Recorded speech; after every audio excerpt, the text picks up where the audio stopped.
অন্তর্বর্তীকালীন সরকারের যিনি এখন প্রধান দায়িত্বে আছেন ডক্টর মোহাম্মদ ইউনূস ঘোষণা দিয়েছেন গত পরশুদিন আল্লাহর কোরআনের কথা এ বাংলার জমিনে বলার জন্য কোনো সলিমুদ্দির অনুমতির প্রয়োজন নেই। বলছে মিজানুর রহমান আজহারি কিছুদিন পরে আসবে দেশে। আমি যেহেতু মালয়েশিয়া ছিলাম কিছুদিন, কথা বললাম ভাইয়ের সাথে, বলছে যাব কয়েকদিন পরে, আর একটু শান্ত হোক, কারণ শয়তানরা তো এখনো বসে নেই।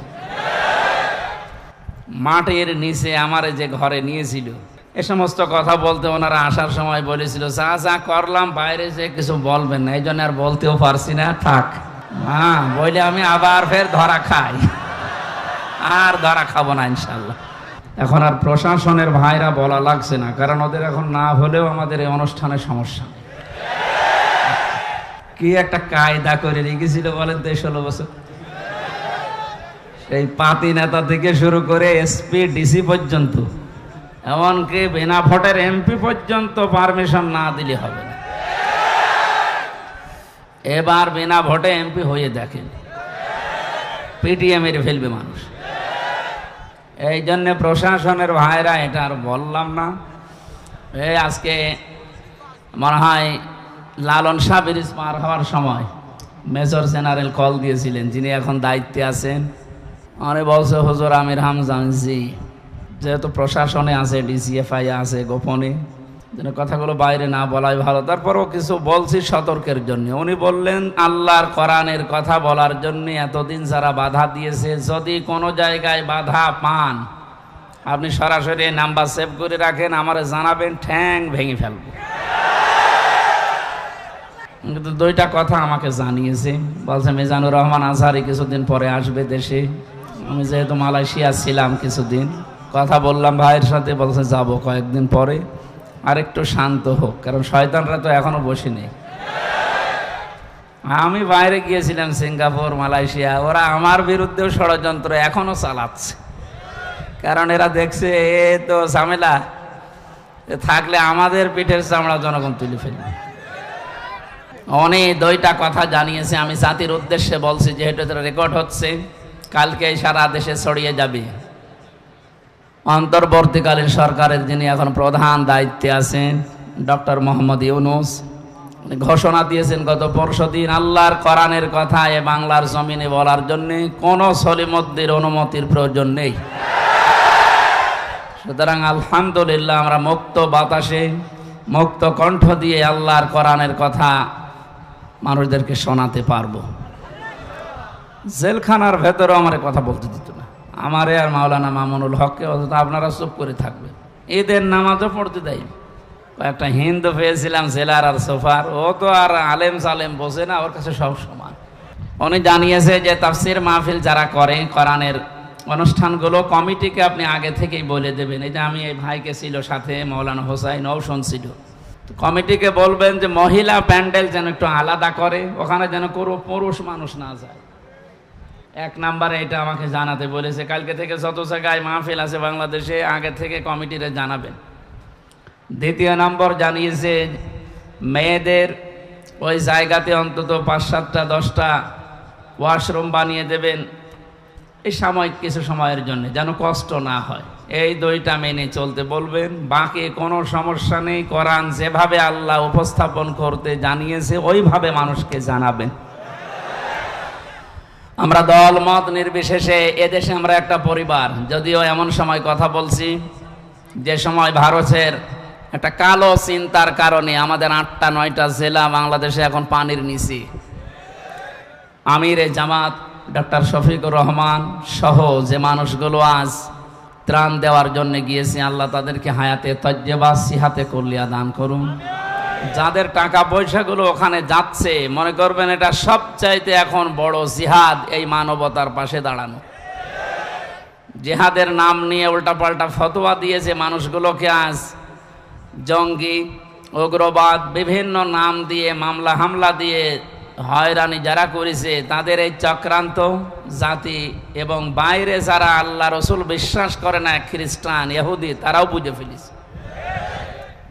কাউন্টার টেররিজম নামে যে বিভাগটা ছিল, এরা আন্দাজে ভালো মানুষ বাড়ি থেকে ধরে এ বোমা বাড়িয়েছি, এ জঙ্গি, এই নাম দিয়ে, বিশেষ করে যে মনিরুল, এটা একটা টাটকা নির্ভেজাল শয়তান। আমি তো শয়তান দেখিনি কোনো দিন, ওর দিকে তাকালে আমার মনে হয় শয়তান যদি দেখতাম তো এইরকমই হইত। মাটির নিচে আমার যে ঘরে নিয়েছিল, এ সমস্ত কথা বলতে ওনারা আসার সময় বলেছিল, যা যা করলাম বাইরে যে কিছু বলবেন না, এই জন্য আর বলতেও পারছি না, থাক। হ্যাঁ, বলে আমি আবার ফের ধরা খাই, আর ধরা খাবো না ইনশাল্লাহ। তো আমাদের মন মানসিকতা আসলে এখন ভালো নেই, কারণ ওই মানুষগুলোর দৃশ্য দেখলেই কান্না চলে আসতেছে। এমন অবস্থায় পানির ভেতরে এরা হাবুডুবু খাচ্ছে, এমনকি এ দেশটা দ্বিতীয়বার আমাদেরকে মুক্ত বাতাসে কথা বলার জন্যে, মুক্ত পরিবেশে বের হওয়ার জন্যে, ওপেনভাবে আল্লাহর কোরআনের কথাগুলো ময়দানে নিয়ে আসার জন্য যারা জীবন দিয়ে গেল, যে কয়েকজনের নাম বললাম, আল্লাহ প্রত্যেককে যেন শাহাদতের সুউচ্চ মর্যাদা দান করেন। অনেকে ফতোয়া দিয়েছিল যে না, এনারা শহীদ হয়নি, নিজে যে বুক পেতে দিয়েছে। আপনি বুক পেতে দেন তো। নবীজি জানিয়েছে যদি আগুনে পুড়ে কেউ মারা যায় সে শহীদের মর্যাদা পায়। এই হাদিস কোনোদিন শোনেননি? কথা বলেন না কেন? কেউ যদি অ্যাক্সিডেন্ট করে মারা যায় সে শাহাদতের মর্যাদা পায়। পাহাড় থেকে পড়ে গেলে শাহাদতের মর্যাদা পায় যদি মারা যায়। পানিতে ডুবে মারা গেলে শাহাদতের মর্যাদা পায়। দেওয়াল চাপা পড়ে মরলে শাহাদতের মর্যাদা পায়। আর জালেমের জুলুমের সামনে নিজের জীবনটা দিয়ে গেল, আর আপনি শহীদ বলতে রাজি না। আপনি কি করেছেন ইসলামের জন্য? খালি মুসলমানদেরকে ডিভাইডেড করেন আর ফতোয়াবাজি ছাড়া তো আপনার কোনো কাজ দেখি না। 16টা বছর যারা কষ্ট সহ্য করেছে তারা টের পাচ্ছে যে এখন কি অবস্থায় আছে। অনেকেই আবেগে হয়তো গণভবনের বিভিন্ন জিনিস নেওয়ার জন্য খুব তাড়াতাড়ি করছিল, কিন্তু ওই সময়ও একদল মানুষকে আমরা দেখতে পেয়েছি তারা আল্লাহর দরবারে সেজদা দিয়ে মোনাজাতে হাত তুলে এই মুক্ত হওয়ার জন্যে প্রাণ খুলে কাঁদছিল। এই জন্য যারা ফতোয়াবাজি করছেন যে আবু সাইদ মুগ্ধ, এরা শহীদ হয়নি, এরা আত্মহত্যা করেছে, আপনার ইমান চলে গেছে, কারণ আপনি কোরআনের বিরুদ্ধে কথা বললেন। শহীদের শব্দটা যে কত দামি, যদি কোরআন আয়ত্ত না থাকে আমি আয়াত, পারা, পৃষ্ঠা, লাইন, রুকু, তাফসিরের নাম সব বলে দিচ্ছি। বাড়িতে এসে এগুলো আবার পড়েন। কি পড়ে আলেম হয়েছেন আমি জানি না। সূরা বাকারা 2 নাম্বার পারা, 2 নাম্বার পৃষ্ঠা, 12 নাম্বার লাইনের 154 নাম্বার আয়াত। ফি জিলালিল কোরআন, সাজ্জিদ কুতুব দিয়েছেন এই বর্ণনা, বানিয়ে বলছি না, দেখে এসেছি। আল্লাহ পাক বলেন তোদের মুখের ওপরে আমি নোটিশ জারি করলাম, কথা বলবি না। একজন দুইজন না, ওয়ালা তাকুলু, কেউ এ কথা বলবি না। লিমান ইয়াকতালু ফি সাবিলিল্লাহি আমওয়াত, আমি আল্লাহর জন্য যারা জীবনটাও দিয়ে দিল তারা মারা গেছে, এ কথা কখনো বলবি না। কে বলছেন? বাংলার মানুষেরা, মানুষ যেহেতু কথা বলে মুখ দিয়ে, এই জন্য আল্লাহ মুখের ওপরে হাতে নিষেধাজ্ঞা দিয়েছেন, মুখ দিয়ে কথা কখনো বলবি না।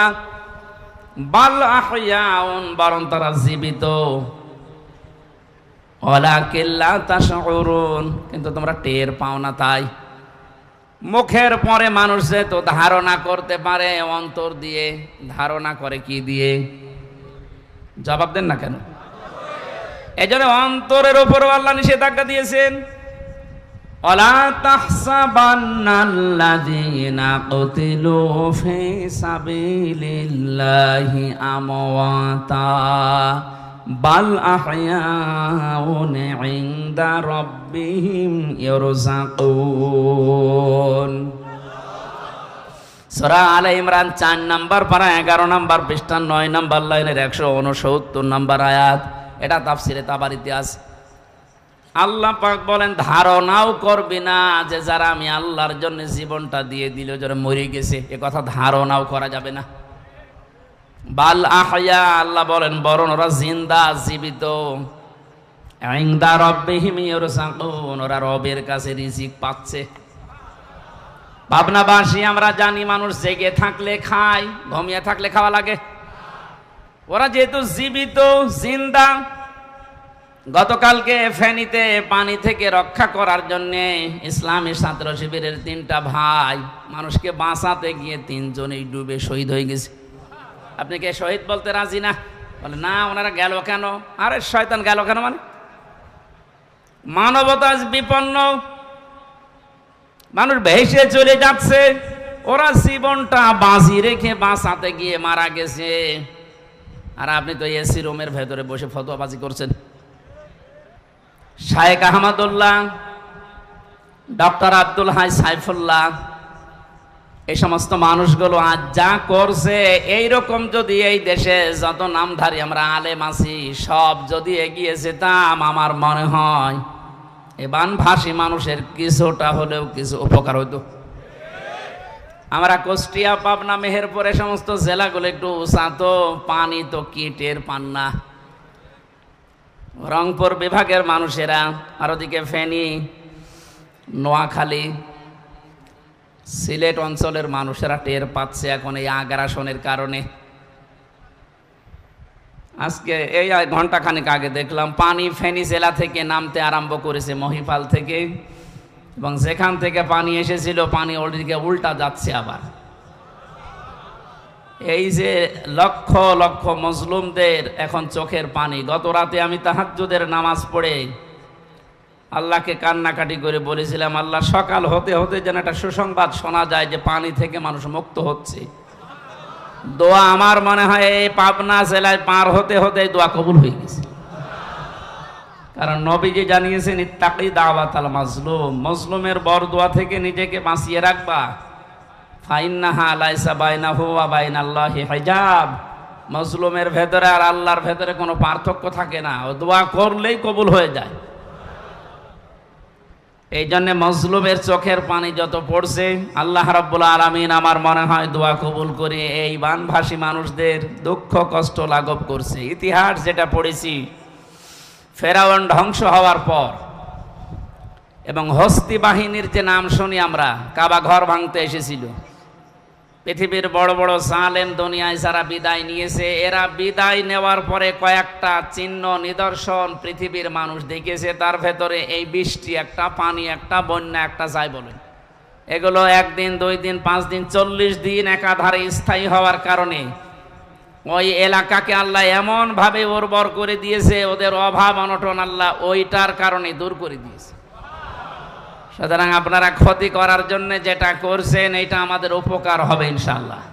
আজকে এই যে নাটোর থেকে আমার সাথে এক ভাই উঠলো, কি মাওলানা মোজাম্মেল হক, উনি আসার সময় বলছিল আমারে রেখেছিল জেলখানার ফাঁসির কন্ডেম সেলের ভেতরে। আমি যে 3 বছর ছিলাম, আমার সাধারণভাবে দেয়নি, ওই ঘরের ভেতরে 24 ঘন্টা তালা লাগানো।